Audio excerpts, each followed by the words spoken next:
Hey, welcome to another video. So today we're going to be going into the life of Anakin Skywalker in between The Phantom Menace and Attack of the Clones. But before we begin, please be sure to like the video and subscribe to the channel. So as Anakin grew, his exceptional skills made him cocky, but he nevertheless idolized Obi-Wan, thinking there is no one better than his master. Having given up his life with his mother and lost Qui-Gon Jinn, Anakin clinged to his master, not wanting to lose him. Throughout his first year as a Padawan, he had a habit of sleeping on the floor next to Obi-Wan's bed, wanting to ensure his mentor would not vanish in the night. Obi-Wan sometimes awoke at night and saw this. During one of their many adventures, he also rescued Obi-Wan after he fell into a nest of Gundarks. Shortly after becoming Obi-Wan's Padawan, a surge in overwhelming emotions shut Anakin off from the Force entirely. This was able to give Anakin temporary relief from his worries and fears for a time, but he soon realized that avoiding the Force was not the answer, and he reconnected to the Force. During his time as Obi-Wan's apprentice, Anakin was distrustful of teachers who corrected him, wondering if they were trying to help him or simply put him in his place, knowing that many had not wanted him trained in the first place. Even so, there were many Jedi who had faith in him, seeing his potential. Anakin and Kenobi were at one point joined by Jedi Master Shaak Ti for a complicated mission to Nara Sheev. In addition to struggling to control his emotions, he found it hard to make friends, as his fellow Padawans were all aware of the rumors of him being the Chosen One. Often lonely, he generally spent his free time in his quarters, tinkering with machinery he found in trips outside of the Jedi Temple. He also harbored a lingering resentment towards the fate of his mother. Sometime after his enrollment into the Order, Anakin was meditating with his master, while also holding together many pebbles using the Force. However, when Master Tosin informed his master that he had a mission from the Council, Anakin's concentration broke to the surprise of him leaving again. The mission was to go to the planet Delanor, so that he could collect an ancient Jedi holocron from a dig site. Obi-Wan told Anakin that he would be back shortly, and that he would be training with Yoda in the meantime. Anakin, displeased, complained that he would have to be in class with little kids, and that he was far ahead of them in his training. However, he complied and spent time with the younglings, although he did not enjoy himself. However, after some encouragement from Yoda, Obi-Wan took Anakin along with him on the mission, in a T-6 shuttle. Anakin was glad that he finally got to be in space again, and he asked if he could pilot the shuttle. Obi-Wan told him that he could when they got closer to Delanor. Anakin asked what Obi-Wan's life was like before joining the Jedi Order. Kenobi told him that he did not remember, as he was taken at a very young age. Anakin, sadly, expressed that he was always a Jedi and nothing else. Kenobi tried to reassure him by telling him that he still needed to train and was a Padawan when they both met. However, Anakin was unconvinced and stated that his life was already set out for him, and he was not anything else, unlike him who was a slave. He concluded that this must be why the Jedi Council said he was too old to be trained. Obi-Wan tried to reassure him again by saying that the Council was not perfect, and that Qui-Gon Jinn chose him just like he chose Obi-Wan. Anakin, angered, proclaimed that Kenobi's master was dead, and now he was stuck with him. Before Obi-Wan could reassure Anakin, he walked away. Upon arriving on Delanor, Obi-Wan and Anakin encountered a female Togruta archaeologist named Clatterife. She was glad that they arrived so that they could take the holocron away, due to the fact that it was causing problems.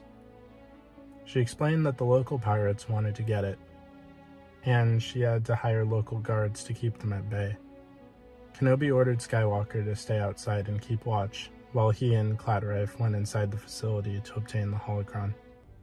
After they went inside, Anakin noticed that the pirates had arrived. Kenobi, Skywalker, and Clatterife went out to meet them, and were introduced to the Kyber riders and their leader, Hudso Shakru, who knew that the holocron was something important due to off-worlders wanting to get it. Obi-Wan stated that they had come in peace, but were willing to defend themselves. He activated his lightsaber, where Shaku ordered his pirates to attack him because he found the laser sword to be more valuable than the things that they dug up. Obi-Wan quickly disarmed the pirates, but while Anakin froze up due to the suddenness of the attack, Shaku captured him by placing his sword under his chin. He offered a trade, the boy for the lightsaber, but was taken down by Anakin using the Force to assault Shaku with small pebbles. With Shaku knocked unconscious and the pirates' weapons destroyed, they surrendered to the Jedi. On the shuttle home, Obi-Wan praised Anakin for his great work on his first mission. Anakin, however, exclaimed that he froze up and was not ready for a mission, even though he believed otherwise. Obi-Wan reassured him that it was he who was not ready. He asked how he could save his Padawan if he could not save his master from dying. Anakin, with renewed confidence, stated that they would save each other, and that was what Qui-Gon would have wanted. Kenobi agreed, and then recalled that Anakin wanted to fly the shuttle. Anakin, in response, said yes. By the time he was 12 in 29 BBY, he had built his first lightsaber, and after its construction, Obi-Wan said to him, "Anakin, this weapon is your life." Like he had helped Kenobi before, Jedi Master Drellig helped Anakin train in lightsaber combat, with Skywalker learning a great deal from Drellig's unparalleled expertise. When Kenobi was assigned to study a dead star system that orbited a black dwarf, Anakin decided to join his master without permission, but fell asleep during the journey. Upon being found by Kenobi as he slept, Skywalker's mentor decided to bring him along for the mission, showing him the dead star before them as an example of why the Jedi needed to avoid attachment, because all things, even the brightest of stars, would pass on. That year, which 0.3 years had passed since the Battle of Naboo, Anakin sought to impress his peers at the Jedi Temple. During a training session, he defeated a training droid, which he had programmed to mimic the appearance of the Sith on Naboo. All the while, Mace Windu, Kenobi, and Supreme Chancellor Sheev Palpatine watched, the last of whom was very impressed. Sometime later, Anakin struggled to learn the skill of taming creatures when Kenobi told him that the Chancellor wanted to see him. The two arrived at his office, where Palpatine requested that Anakin accompany him on an errand, declining Obi-Wan's company. Left alone, Anakin escorted Palpatine to Club Kassakar in level 2685, all the while listening to Palpatine express concern for the situation on the subsurface levels of Coruscant. The inability of the Jedi to respond efficiently, and the corruption that plagued the Senate, such as Calandris, subtly and unbeknownst to Anakin, marking the beginning of his influence over him. At the end of the errand, Palpatine asked if Anakin was happy as he was. Though Anakin answered that he was, and that training to become a Jedi was all he ever wanted, it did plant a seed of doubt in his mind. Later, at the Jedi Temple, Anakin confided in Obi-Wan that he wished to leave the Order, feeling uncomfortable at the prospect of his entire life being decided when he was only 9 years old, and surrendered his lightsaber to his master. Though Kenobi took the weapon, he pleaded for Anakin to reconsider. Before Anakin could give his definite answer at Yoda's behest, both student and master responded to a mysterious distress signal from the supposedly dead world of Carnelian 4 that specifically called for Jedi intercession. They began their journey to the coordinates, but their shuttle was damaged due to the planet's atmospheric debris field, and the two had to eject from the doomed vessel, landing on the surface below. Not too long afterwards, they came to be aware of life on the planet as a sky battle raged over them, and Kenobi returned his lightsaber to him so that he could defend himself. As one of the combatant airships began to fall, Anakin and Obi-Wan saved its two-person crew by delaying the crash. The two survivors, Kalara and Mother Pran, who identified themselves as Open, knew nothing about what a Jedi was. They were forced to take cover when a closed airship, which Kenobi fell. Anakin saved its pilot, Grecker, from falling to his death. But due to the historical feud between their factions, Grecker and Pran tried to murder each other, forcing Anakin and Obi-Wan to destroy their weapons and escort them to safety. To facilitate their journey, they used the intact parts of each of their airships to form a new one in order to fly to their destination. During the conversations that ensued, Anakin mentioned his and Obi-Wan's purpose on the planet: to find the person who had sent the Jedi distress signal, which alerted Pran and Grecker to the location of the scavenger.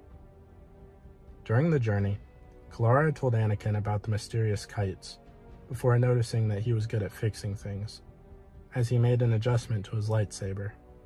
Kalara and Pran then had Anakin repair a bag of droid brains, and seeing his usefulness, threw away his lightsaber and abducted him when a horde of fishers attacked the ship, leaving Kenobi alone with Grecker as the airship crashed below the Caladan Sea. Anakin was taken to one of the open fortresses, where he witnessed Pran using the processors he had repaired to activate some battle droids. As they left to wage war on the mysterious scavenger, he reminded both Open and Closed of everything they had lost and how badly they had failed. Anakin remained with the younger Open, whom he convinced to protect the scavenger and help him get back to Obi-Wan. Using their help, Anakin fixed the remaining droids and intervened in the skirmish between the Open and Closed unfolding right next to Sarah's fortress. He saved his master from Mother Pran and met with Kalara and Sarah. But rather than try and stop the fight, Obi-Wan and Anakin repair a communications unit and called the Republic for aid. Soon enough, a task force arrived and forced the natives to cease hostilities. In the aftermath, his master offered Anakin his lightsaber, asking if he was still adamant about leaving the Order, but Anakin decided to remain. Sometime after his and his master's mission, Anakin and Obi-Wan were about to spar in the Jedi Temple training grounds, when Anakin asked his master why the Jedi used lightsabers as opposed to any other weapon powered by kyber crystals. Upon hearing this question, Obi-Wan used the Force to take Anakin's weapon, and told him how when he was young, Obi-Wan had the idea for two short lightsabers to be connected by a chain. Upon revealing this tidbit to his apprentice, Kenobi told him the same thing Qui-Gon had told Kenobi, that wielding a lightsaber shows intent, and that the user put thought behind wielding the weapon before drawing it, enforcing the idea that Jedi are protectors as opposed to destroyers. At some point after the mission, Anakin was being tested by Obi-Wan, who was having the Padawan attempt to defend from a group of marksman-age training remotes, using a wooden stick rather than his lightsaber. In the presence of Yoda, Windu, and Master Bant Aaron, when Skywalker used the Force to grab his master's lightsaber, completing the trial using it instead, he and Kenobi began to argue with each other, which made Yoda, Windu, and Aaron walk away. As Kenobi left with a team of Jedi Temple guards, investigating a disturbance in the Force, he ordered Anakin to remain and clean up. Disobeying Obi-Wan and riding down to the temple storage level by using two training remotes to travel through the temple's vents, Anakin followed the Force to the training stores, where he was attacked by the cause of the disturbance, a team of battle droids. As the droids and Anakin fought, the Padawan was forced to use the Force and electroblades he found in a nearby box, as Obi-Wan had taken his lightsaber after his training maneuver. However, Obi-Wan and the guard team quickly arrived, giving Anakin back his lightsaber and joining the fight, only for Anakin to leave upon having a Force vision about the council chambers. Rushing to the council chambers and past a seemingly knocked-out guard, Anakin was held back as a masked enemy, disguised as a temple guard, attempted to kidnap Yoda himself, with Anakin failing to catch up the escaping enemy on a jetpack. After being returned to the council chamber after the jetpack failed him, Anakin reported what he had seen, with one temple guard finding the seemingly unconscious guard to actually be a disguised battle droid. When Anakin spotted a non-Techno-Union logo on the droid's head, Obi-Wan and him traveled to the temple's archives, where they learned it was the symbol of the Nova Crime Syndicate. Traveling to the Syndicate's base operations on the Wheel space station, albeit in disguise to not disrupt the uneasy truce the Jedi held with its Baron Administrator Jaspera, the two Jedi located whom they believed to be Gurnask Sandberg, the leader of that Nova Syndicate, with their mind tricks appearing to work, the supposed criminal gave them new information that pointed them to the planet Glee Anslim, where they encountered several aquatic battle droids and found the fake temple guard's underwater base of operations. Upon finding Yoda trapped in the base within a thick seaweed and besting the fake temple guard, Kenobi allowed Anakin to unmask their foe as thanks for noticing the Nova symbol on the battle droid back at the temple. Upon unmasking the enemy, however, Anakin and Obi-Wan were shocked to see it was Aaron. Their confusion was only increased when Sandburge arrived, only to reveal himself to be a Force sensitive and then remove his mask, showing himself to actually be Windu in disguise. When Skywalker realized the entire adventure had been a test, Yoda easily freed himself from the seaweed and confirmed Anakin's theory, revealing it was a test for Anakin and Kenobi both. Having seen how well they could work together instead of arguing, Anakin and Obi-Wan began to view each other as brothers. To leave the world, the two lifted their shuttle off the seabed together. Later, Anakin was waiting for his master in one of the Jedi Temple's training areas, where he gazed out the window until Kenobi joined him for a sparring session. After exchanging light-hearted remarks with his master, whom he had started to think would not be coming, Anakin and Kenobi began their duel, during which Anakin showed extreme aggression. Kenobi warned his Padawan that the fighting style was antithetical to the Jedi mission to protect life, but Anakin, certain his aggression would win him the duel, rebutted by claiming mercy was no way to defeat an enemy. He continued his aggressive strikes until Kenobi was backed into a corner, where he locked sabers with his master and demanded he admit defeat. Instead, Obi-Wan slipped away when Anakin raised his blade and inadvertently created an opening. The duel carried on as Anakin again continued to beat Kenobi back until he knocked his master's lightsaber away, which Anakin took as a sign that the duel was over. However, Obi-Wan noticed his Padawan was blinded by his need for victory, telling him as such before continuing the duel without a lightsaber. Obi-Wan managed to get behind Anakin and use the Force to claim his lightsaber as his own, using it as proof that Anakin's need to prove himself would always keep him back. While admitting his Padawan was a great warrior, he told his apprentice he would never advance to become a Jedi Knight if he failed to overcome his need to show his worth. Anakin was given back his lightsaber, who smiled at his apprentice after his warning.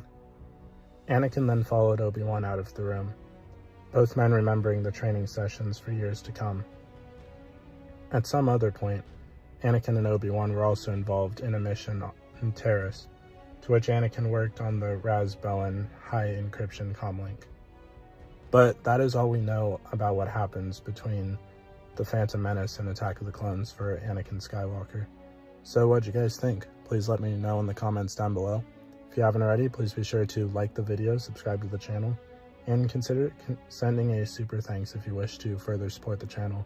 It would really mean a lot to me. Anyways, I'll see you guys in the next video. Hope you have a good one.